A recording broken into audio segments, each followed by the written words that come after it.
ദിലീപിനോട് ആളുകൾക്കുള്ള സ്നേഹം നഷ്ടപ്പെട്ടു എന്നതാണ്. അതൊരു യാഥാർത്ഥ്യമാണ്. ആ യാഥാർത്ഥ്യത്തെ ദിലീപിന് വേണ്ടി പണം ഇറക്കുന്നവരും ദിലീപിന് വേണ്ടി കഥ എഴുതുന്നവരും ആലോചിക്കേണ്ട കാര്യമാണ്. അതായത് മനുഷ്യർക്ക് ഒരു വ്യക്തിയോട് അയാളൊരു സിനിമയിൽ എപ്പോഴും ഒരു മാതൃകാരൂപമുള്ള സ്നേഹസമ്പന്നനായ ഹീറോയിക്കായിട്ടുള്ള ആളുകൾ എന്ന് വെച്ചാൽ നമ്മൾ ഇഷ്ടപ്പെടുന്ന ആളുകളാണല്ലോ. ആ ആളുകളോട് വ്യക്തിപരമായും നമുക്കൊരു അഫെക്ഷൻ ഉണ്ടാവുക പ്രധാനമാണ്. ആ അഫെക്ഷൻ ആളുകൾക്ക് നഷ്ടപ്പെട്ടതാണ്. ആളുകൾ ആ ഓർമ്മ മനസ്സിൽ കൊണ്ടു വച്ചിരിക്കും. എന്ന് വെച്ചാൽ മറ്റെന്തിനേക്കാൾ ഇപ്പോൾ ഒരു സിനിമയ്ക്ക് വേണ്ടി ദിലീപിൻ്റെ പ്രൊഡക്ഷൻ ഹൗസ് ഇറക്കുന്ന 10-50 കോടിയേക്കാൾ വലുതാണ് 1-2 മണിക്കൂർ കാറിനകത്ത് ആ സ്ത്രീ അനുഭവിച്ച നരകയാതന എന്ന് പറയുന്ന സംഗതി. ആ വിലാപം മനുഷ്യന്മാരുടെ ചെവിയിൽ കേൾക്കുന്നുണ്ട്. ആ കേൾക്കുമ്പോൾ ആ ഓർമ്മ വരും. അതുകൊണ്ട് ഇത് 50 കോടിയുടെ ഒരു പ്രോഡക്റ്റ് അല്ലേ, ഈ പ്രോഡക്റ്റ് കലയല്ലേ എന്നൊന്നും പറഞ്ഞ ആളുകൾക്ക് ഡൈജസ്റ്റ് ആവില്ല. കാരണം ഒരു വലിയ ക്രൈം ആളുകളുടെ മുമ്പിലുണ്ട്. ആ ക്രൈമിനെ തേച്ചു മായ്ച്ച് കളയാൻ സിസ്റ്റത്തെ ഉപയോഗപ്പെടുത്തുന്നതിൻ്റെ, പണം ഉപയോഗപ്പെടുത്തുന്നതിൻ്റെ തത്സമയ കാഴ്ച ഈ കേരളം മുഴുവൻ കണ്ടതാണ്. അപ്പോൾ അതുകൊണ്ട് അതും ഒരു ഘടകമാണ്. ഞാൻ പറഞ്ഞ ഒന്നാമത്തെ ഘടകം, അദ്ദേഹം ഔട്ടായി കഴിഞ്ഞു, ഔട്ട്ഡേറ്റഡ് ആയി കഴിഞ്ഞ ഒരാളാണ്.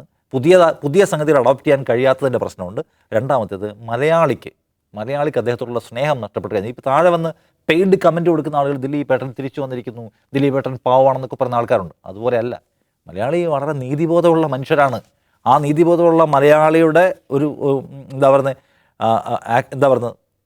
സമീപനത്തിൻ്റെ ഒരു ഉദാഹരണം കൂടിയാണ് ദിലീപ് അകത്ത് പോയി 90 ദിവസം കിടന്നത്. വേറൊരു സംസ്ഥാനത്താണ് ഒരു പക്ഷേ അങ്ങനെ സംഭവിക്കണമെന്നില്ല.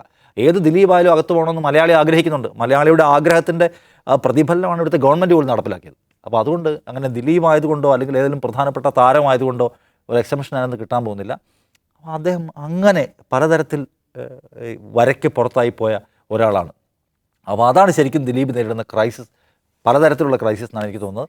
അതിൽ നിന്ന് പുറത്തു വരിക ഈസ് നോട്ട് ഈസി. പഴയ ദിലീപ് ഉണ്ടല്ലോ, പഴത്തൊലിയിൽ തെന്നി വീഴുന്ന, മുഖത്തേക്ക് അരിപ്പൊടി വീഴുന്ന, പട്ടിയെ കണ്ടിട്ട് വല്ലാതെ ഓടുന്ന ആ ടൈപ്പ് ഫ്ലെക്സിബിൾ കോമഡി ഉണ്ടല്ലോ, അതിൻ്റെ കാലം കഴിഞ്ഞു പോയെന്നുള്ളതാണ് ദിലീപ് നേരിടുന്ന ഏറ്റവും വലിയ ക്രൈസിസ്. അപ്പോൾ ഞാൻ വിചാരിക്കുന്നത് ഈ നടിയെ ആക്രമിച്ച കേസ് ദിലീപിനെ ആളുകൾക്കിടയിൽ അനഭിമിതനാക്കിയിട്ടുണ്ട്. അദ്ദേഹത്തോടുള്ള ഇഷ്ടം, ജനപ്രിയ നായകൻ എന്നൊക്കെ ഇപ്പോൾ അദ്ദേഹത്തിൻ്റെ സിനിമയിൽ എഴുതി കാണിക്കുന്നത് മാത്രം ഒന്നേ ഉള്ളൂ. അതിനപ്പുറത്തേക്ക് ആളുകൾ അത്രയും ജനപ്രിയനല്ല അദ്ദേഹം.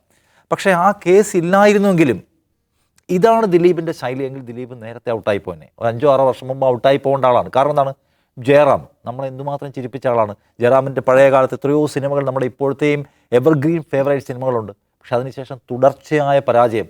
ഒരു കേസും ഇല്ലല്ലോ ജയറാമിനെതിരെ ഒരു ജനപ്രിയ അപ്രിയനാകുന്ന ഒരു പ്രശ്നവും. പക്ഷേ ജയറാം എന്ത് ചെയ്തു, ദീർഘകാലം അദ്ദേഹം ഔട്ടായിപ്പോയി.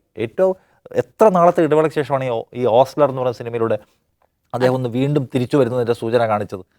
അപ്പോൾ ഇത് ഒരേ ശൈലിയിൽ ഒരേ തരത്തിലുള്ള മിമിക്രി കോമഡികളുണ്ട്. മിമിക്രി കോമഡികൾ എന്ന് വെച്ചാൽ സിറ്റുവേഷനിൽ കോമഡികൾ എഴുതി ഉണ്ടാക്കുന്ന കോമഡി. ഇപ്പോൾ ഈ സിനിമയിലൊരു 10 കോമഡി രംഗങ്ങൾ വേണം. ചില സിനിമയിലൊക്കെ ആ കോമഡി രംഗങ്ങൾ എഴുതാൻ തന്നെ വേറെ ആൾക്ക് കൊടുക്കണം, അവരാണ് എഴുതി ഉണ്ടാക്കുക കോമഡി രംഗങ്ങൾ. ആ ടൈപ്പ് കോമഡി. ഇപ്പോൾ ഇതിൻ്റെ ട്രെയിലറും പാട്ടും ഒക്കെ കണ്ടാലും കാണാൻ കഴിയുന്ന ഒരു കാര്യം ഇതാണ്. അദ്ദേഹം സ്റ്റെപ്പിൽ കയറാൻ തെന്നി പോകുന്നു, തലയിൽ അടിപ്പൊടി വീഴുന്നു, പട്ടിയെ കണ്ട് പേടിച്ചോടുന്നു. ദിലീപിൻ്റെ ചില ട്രേഡ് മാർക്ക് സംഗതികളുണ്ട്. ആ ട്രേഡ് മാർക്ക് സംഗതികളിൽ നിന്നൊക്കെ മലയാള സിനിമ ബഹുദൂരം വേറെ വഴിയിലൂടെ അതിവേഗത്തിൽ സഞ്ചരിച്ചുകൊണ്ടിരിക്കുകയാണ്. ബ്ലാക്ക് ആൻഡ് വൈറ്റ് സിനിമകൾ എടുക്കുന്നു. ഇവിടെ മമ്മൂട്ടിയെപ്പോലുള്ള മെഗാസ്റ്റാർ പോലും വൻകിട പരീക്ഷണങ്ങൾ നടത്തുന്നു. മഞ്ഞുമൽ ബോയ്സ് വരുന്നു, ആവേശം വരുന്നു. അപ്പോൾ മലയാള സിനിമ മലയാളത്തിനും പുറത്തേക്ക് അതിൻ്റെ പരീക്ഷണ വഴികളിലൂടെ വളരെ വേഗത്തിൽ സഞ്ചരിച്ച് വലുതായിക്കൊണ്ടിരിക്കുകയാണ്. അപ്പോൾ ദിലീപ് ഇതേ പഴയ പടിയിൽ. അപ്പോൾ ആ പഴയ പടിയിലുള്ള ദിലീപിന് ആവശ്യമില്ല. ദിലീപല്ല വേറെ ആണെങ്കിൽ തന്നെയും കേരളത്തിന് ആവശ്യമില്ല. അപ്പോൾ അദ്ദേഹത്തിന് ചേഞ്ച് ചെയ്യാൻ പറ്റുന്നില്ല. അതൊരു പ്രധാന ഘടകമാണ്. വേറൊന്ന്, അത്രയും ഫ്ലെക്സിബിൾ സംഗതി അദ്ദേഹം ചെയ്തിരുന്നത് ഒരു 10-15 വർഷം മുമ്പാണ്. ഇപ്പോൾ ദിലീപിന് 56 വയസ്സുണ്ട്. 56 വയസ്സുള്ള ദിലീപിന് പഴയ ഈ പട്ടി അരിപ്പൊടി കോമഡികൾ ചെയ്യാൻ പറ്റില്ല. ആ ഫ്ലെക്സിബിലിറ്റി പ്രശ്നമുണ്ട്. അദ്ദേഹത്തിൻ്റെ മുഖത്ത് പ്രായമുണ്ട്. ആ പ്രായം വെച്ചിട്ട് CID മൂസയിലെ ദിലീപിനെ നമുക്ക് കാണാൻ പറ്റില്ല, അത് ചെയ്യാനും അദ്ദേഹത്തിന് പറ്റില്ല.